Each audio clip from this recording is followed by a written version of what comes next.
We're joined now by Lou Ryan, who is a Pittsburgh business coach, real estate coach, and she's also a realtor with Howard Hanna. Lou, welcome to the program. How are you? Very good. Thank you. All right. What's the Pittsburgh real estate market like, especially with all this talk of recession and more? Well, we're always a cyclical market. So for us, as real estate agents in Pittsburgh, it changes. And when it changes, the market and what's happening to the country don't affect us like they affect the rest of the country. Why not? Howard Hanna, who's the owner of Howard Hanna, he always talks about the temperature. When you're taking the temperature of the country, you're not taking the temperature of Pittsburgh. And our temperature is often different than the rest of the country. I think we proved that during the pandemic when we just kept plowing along. And it's happening again. We are a hardworking group of people here in Pittsburgh, and we find ways. We find ways to buy homes. We find ways to do things. So I want to say our climate is stable, as it tends to stay here in Pittsburgh. Well, what makes us so different? I just think it has to do with our communities and the way our communities are outlined. So what happens is we see a lot of activity in one community and a slowdown in another community. And then we see it change and we see it keep changing. So sometimes people say, oh, nothing is selling in my neighborhood. That doesn't mean nothing is selling in Pittsburgh. So we really are kind of like, a unique place to buy and sell real estate. Well, is the real estate market then individual and not necessarily by group or neighborhood? Well, you really are speaking the truth there. That is really what it's about. It's what I do here. It has a lot to do with, my favorite answer to something is, it depends. And that's what you're saying. It depends. It depends on the neighborhood. It depends on you. Are you a buyer? Are you a seller? What price point are you in? What are you looking for? So it always is, it depends. So what does it depend on, Chris, for you? Well, it depends on a whole lot of things. If you look at the history of the real estate market in America, it might depend on redlining. It might depend on, as you say, the neighborhood that you lived in. It might depend on interest rates. It might depend on a whole lot of things. When my wife and I moved here in 1980 and bought our first house, interest rates were 13.5%, Lou. We refinanced twice in order to get payments down. So it depends, as you said, on a lot of things. Isn't it interesting how the rates we have right now, 6%, 6.5%, don't seem like 13%. They don't seem so horrible to you, do they? No, it was very painful to get into the market when we found the home that we wanted, but we managed to make it. As you say, I guess we're hardworking people. I don't know. Mm-hmm. Well, I think managed to make it is a very good term that you used. And for the people that grew up here, live here, want to purchase homes here, and the people that are coming from out of town here are finding a climate that's more amenable to what you're trying to do, particularly when you get an agent that leads you to where you need to be. Here's what you can afford. Here's what's available. You just need the information on what that depends for that person. And when you talk about what it depended on for your wife, it depends on financing, where you want to live, what community you want to become a part of. Because we still have pretty active communities here that people like and want to be a part of once they get to know them. So what is the median price of a house here in Pittsburgh, and how does that compare to the national average? We're a little below the national average. We're around $230,000 here. Now, that's come down since the pandemic when prices soared. It hasn't come down dramatically, probably about 12-13% it's come down, but it's come down from when we were at the height of it. And we've stabilized. I mean, yes, during the pandemic, our numbers were inflated, but we're still low inventory. So numbers are still a little bit inflated for what Pittsburghers are used to. My famous thing to tell people is, now you tell me what your house is worth, and then I'll tell you what the market is telling you that it's worth. Because we're very house proud here. We really feel like what we have is better than what anyone can find anywhere else. So with the Fed raising interest rates, how has that affected people's ability to afford more house? Again, you're going to afford less house, but you talked about 13%. We just have to get used to 6%. It's going to be our new norm, and hopefully we'll end up in about the 5%. 3% aren't coming back. 4% aren't coming back. So if you're at a 6% and it does drop down, then you can do exactly what you did, Chris, refinance.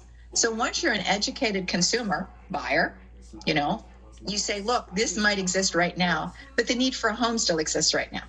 You talked about affordability. Can they afford less house at a higher interest rate? Yes. But maybe they can afford a house that needs a few things done to it, that we can negotiate a price on, that gets them into the neighborhood they want to be in.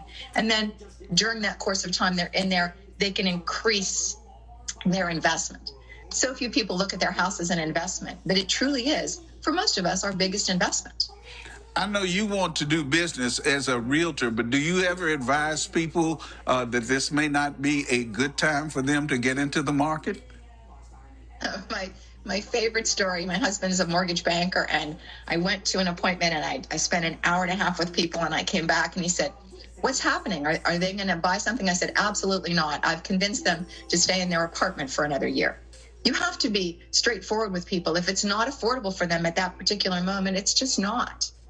And not get them involved in something that's going to end up being a failure for them.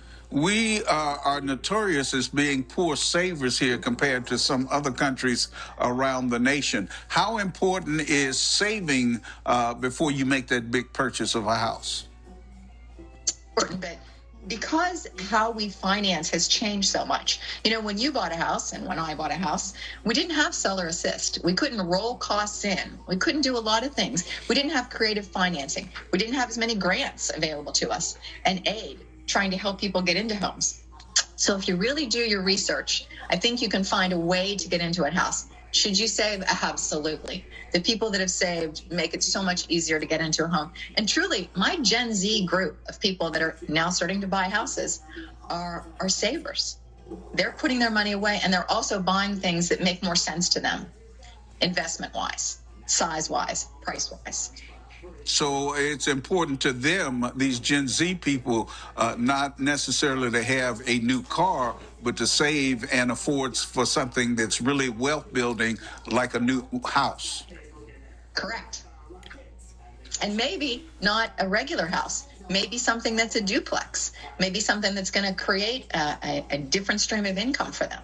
They're really looking at homes as investments and how this investment can lead them and how they can, I call it buying outside the box, what they can buy that maybe will have a different stream of income. Can I afford commercial space? Can I afford something that I can rent out part of it? Can I afford a small house that needs a lot of work and spend a year getting it ready to resell? And what's my price point? They're really looking at the numbers of things. Is there any relationship between DIY, the do-it-yourselfers, who are able to do those kinds of things that you're talking about? Can you get more house if you're willing to put some sweat equity into it? From your lips to God's ears, I'm going to tell you, if you do... I told you, that's why I'm here.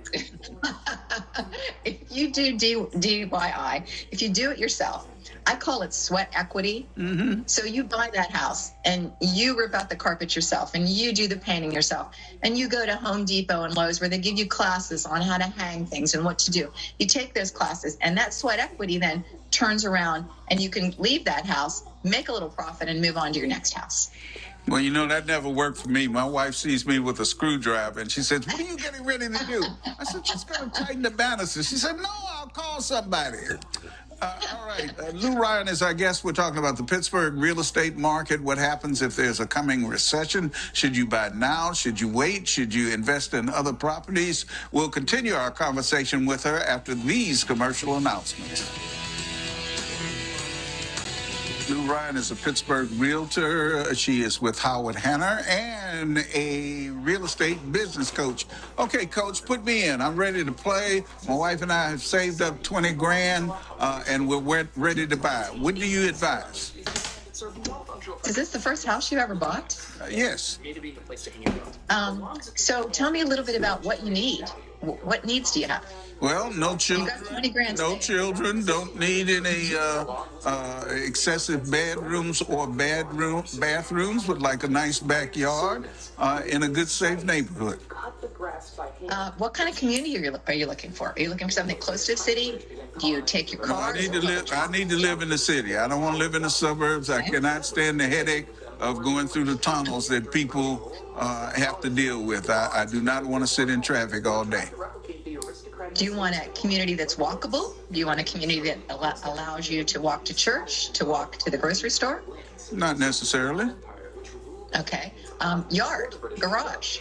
Well, I said a yard, yeah, and a decent garage. That would be nice. An attached heated garage. Attached heated garage.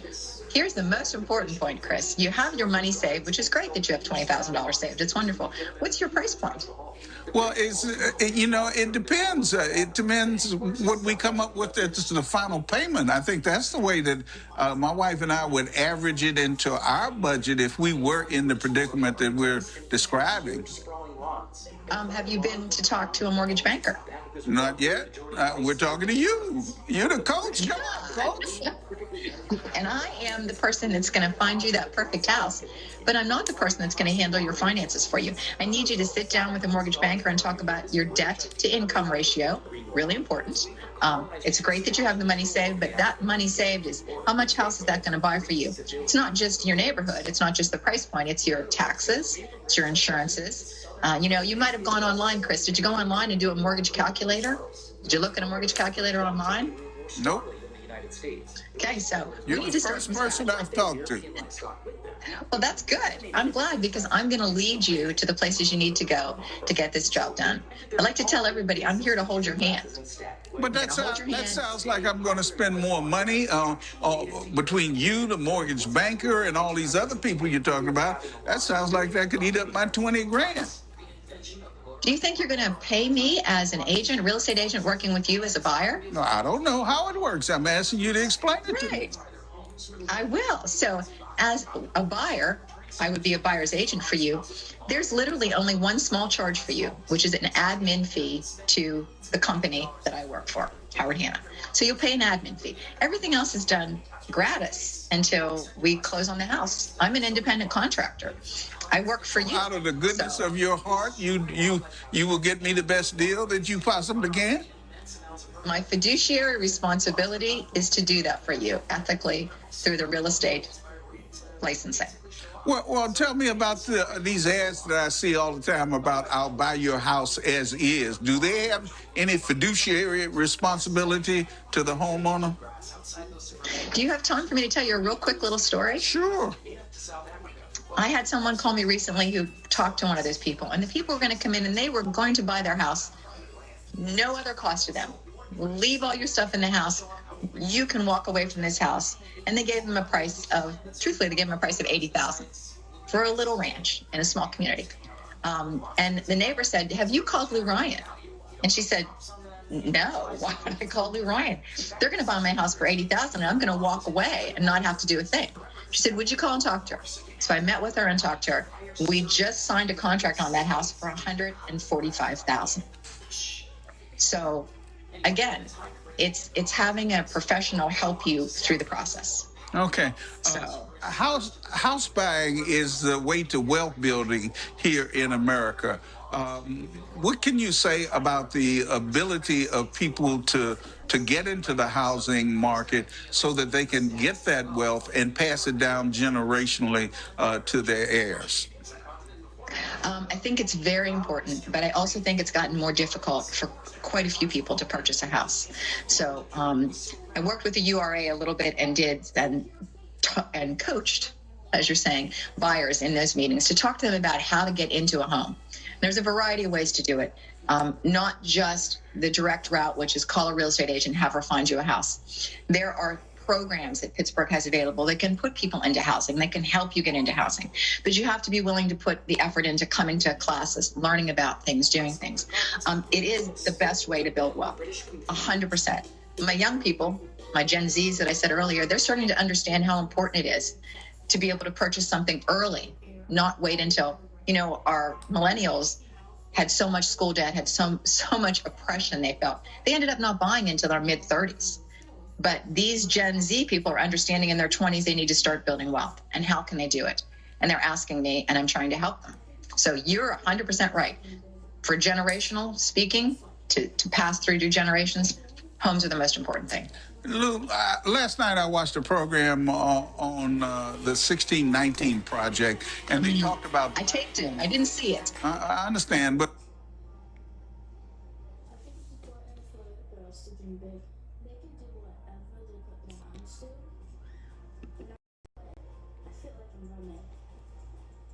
The difference between me and Ariel, she's a better swimmer, but I'm a better surfer.